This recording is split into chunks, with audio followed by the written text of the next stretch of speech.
Just joking. So, let's have a look at what we can do.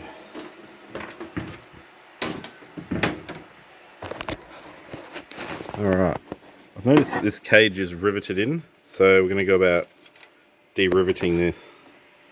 Okay, so sniffing around the case, I've realised I can remove these sections. There's 2 rivets in there, 1, 2, 3 rivets here, and another 2 under there, which I can actually get to from underneath.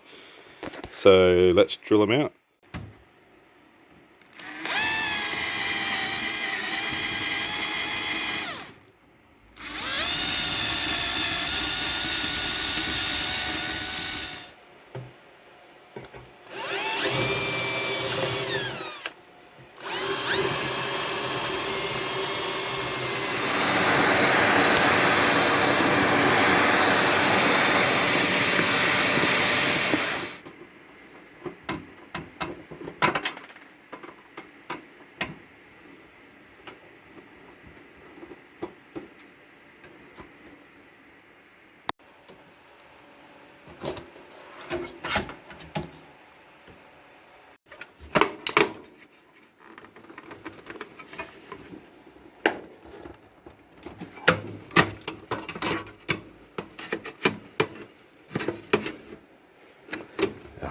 There's always one, isn't there?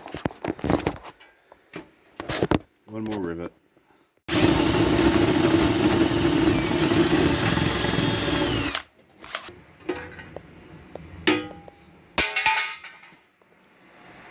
One down, 1 to go.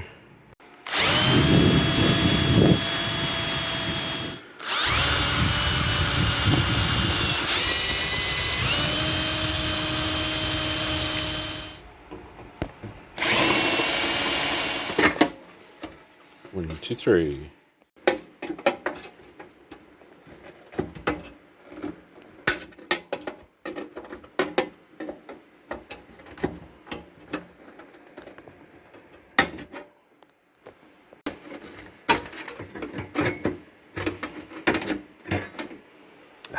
Wire running through there.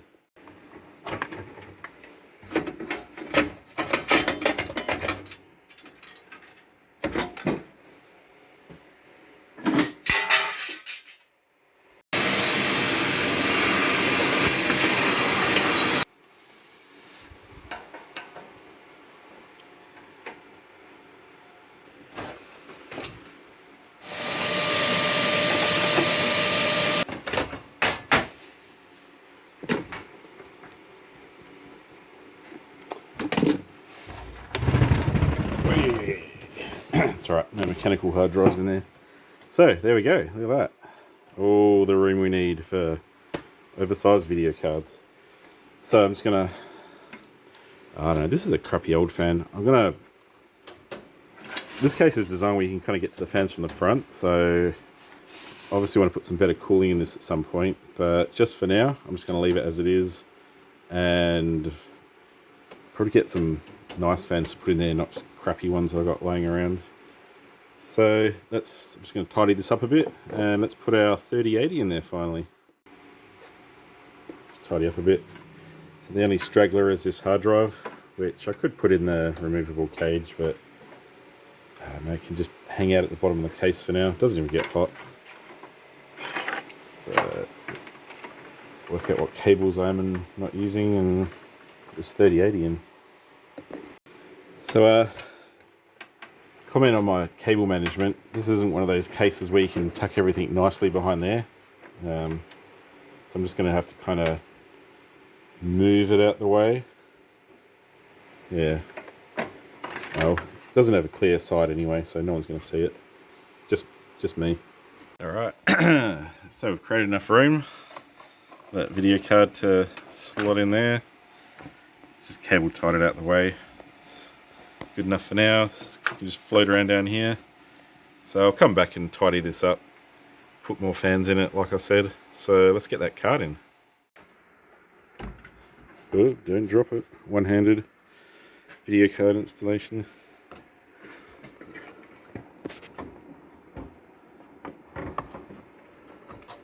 Is it going to fit?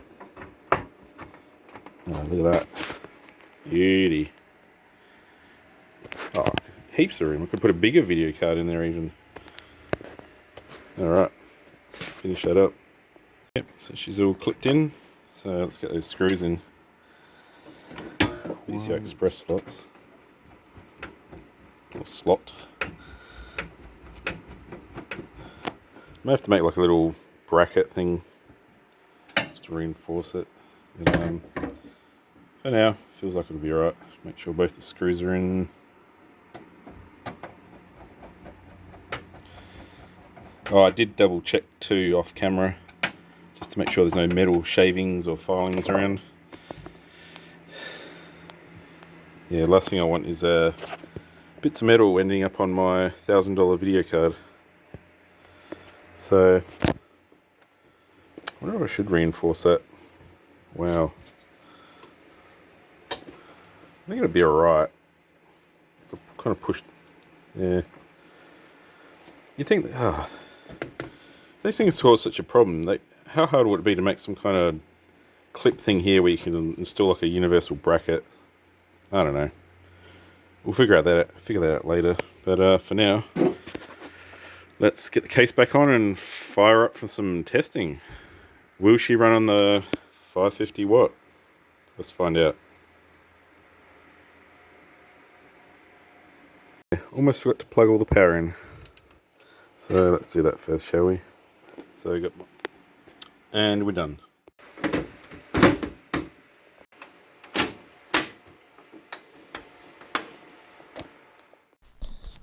Okay, so here we are on the desktop. Let's get these diodes running. First up is Furmark. As you've seen previously, we're going to do 1920, 1080. That's probably a walk in the park for this video card, but that's fine. We're also going to fire up hardware monitor for temperatures and GPU Z for, oh yeah, interesting. We can also see power draw through HWMark, but I just like to have all these running just to keep an eye on it all. Alright. 3080 sensors. Those are all attempts. Hotspot 46, memory 44, 36. It's all good. Looking down at the power meter, it's currently drawing 73 watts, which is expected. So, that's not going to show. We're going to run that as admin. Sorry.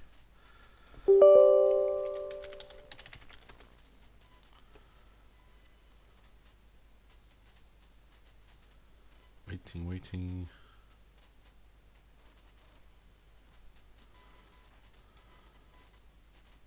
Let's make that a bit bigger.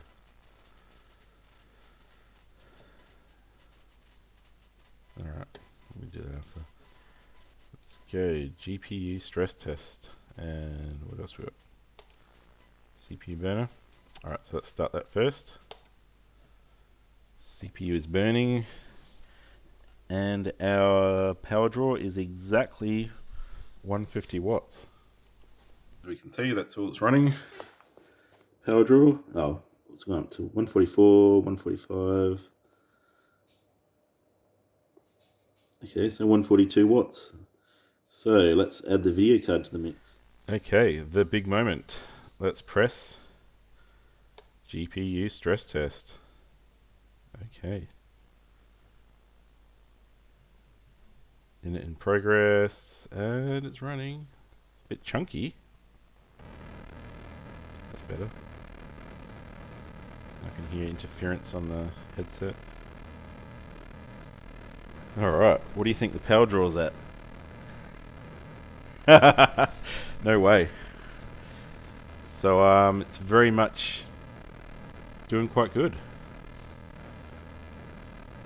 Let's have a look, shall we? As you can see, that's all running. We are drawing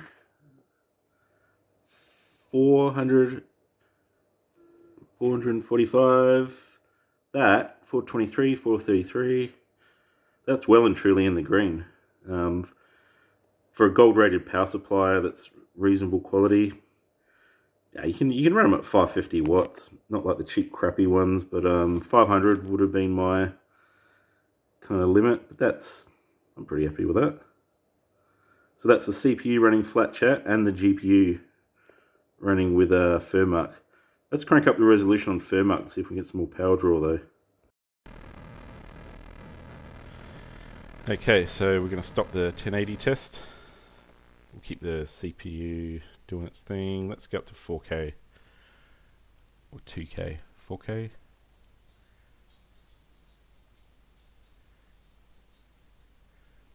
Yeah, I've never actually used this recently.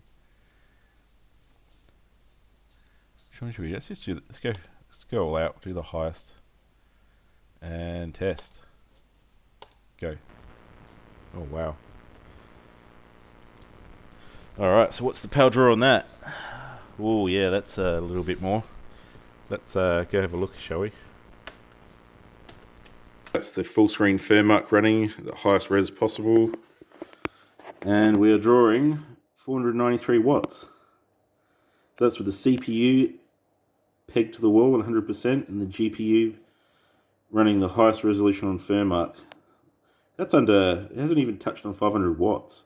I mean, surely it would if you did some disk activity as well, but that's only really 5-10 watts, nothing to worry about. So I'd say that's actually a win. Even if we had a few more fans, we're still well below 550 watts. So there you have it.